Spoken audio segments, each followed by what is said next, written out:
Okay, so there are a couple rules to a perfect chakar. The first one and the most important one is to always know where your center is.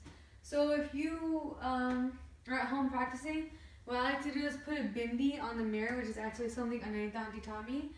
Put a bindi on the mirror, and every time you take a chakar, look right at that bindi again. But there won't be a bindi in the audience, so I mean, if it does help you, try to find something in the audience that will help you keep your center. But if you really want to truly get chakras anywhere and everywhere you go, what you do is you imagine the bindi being there always, and you use that with your eyes. So if we do a slow demonstration, you kind of like nod your head, this, and then this. So this is the bindi and then turn. Bindi and then turn. If you're doing a 4-step chakra, it's bindi and then turn. I did that wrong feet. But you get the point. I don't know what's going on with my knees today. Okay, so you always want to keep your center. And you know where it is in proportion to where you're turning.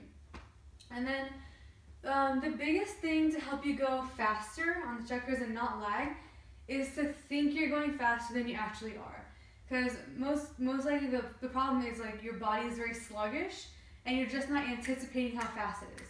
So either think faster if you usually think slowly, or anticipate the tempo before it comes. So while you're waiting here, think 1, 2, 3, 4. Just think it. So for faster chakras, anticipate it and have your center. So that's 2 things, anticipation and center. Another thing that's going to help you is when you go like this, looking forward, use your hands to propel you. Give yourself a little bit of momentum. So if we do, you like bring your hands back as fast as you can. You cut it like scissors. If anyone's been skiing before, the way to stop yourself going downhill is to make a pizza cut, which is a V. And what that helps you do is stop yourself against the momentum. So by cutting into the air, you're also maintaining your balance and you're going faster at the same time. So you just stop it. That was a bad chakra. But, okay. So we've learned 3 things so far. The first one is keep your center. The second one is anticipate the tempo, or think faster if you think slower. And the third one is what we just learned, which is like, I like to call it slicing the air. And then another thing, if you get really good at those 3 things, another thing that can help you is using your head to propel you. So you like look to the front as much as you can, then you use your head to propel you. So let me just do what we have so far. I'm sorry, this is a little confusing.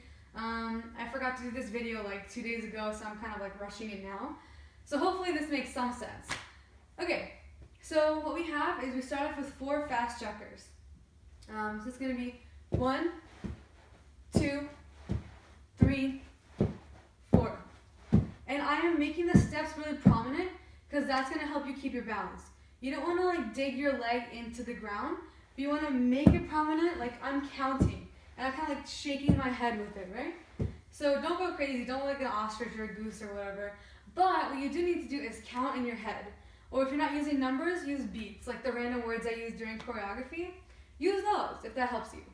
So I'll go da, da, da, da, da, da, da, da, da. So that I did that a little bit slower for you guys, just to see that. So what I did, when I was at the front, I'd go like this, so I know my bindi. Then I turn, and I'd make this stomping sound, which actually counts the beats. So I used my center. I anticipated the speed. Well, I would if I had the music. I used the scissor cut motion, and I used my head. But don't confuse yourself with the head turning yet until you get the first 3 parts. So let me do it one more time with the music.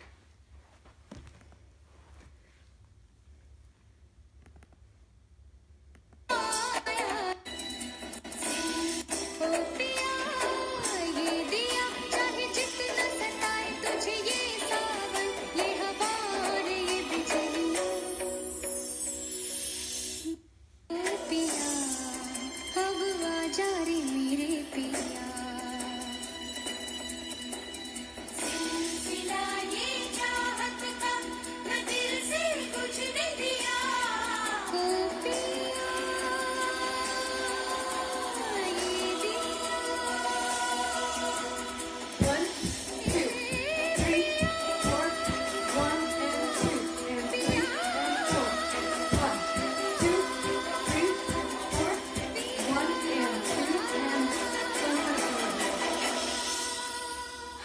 that helped?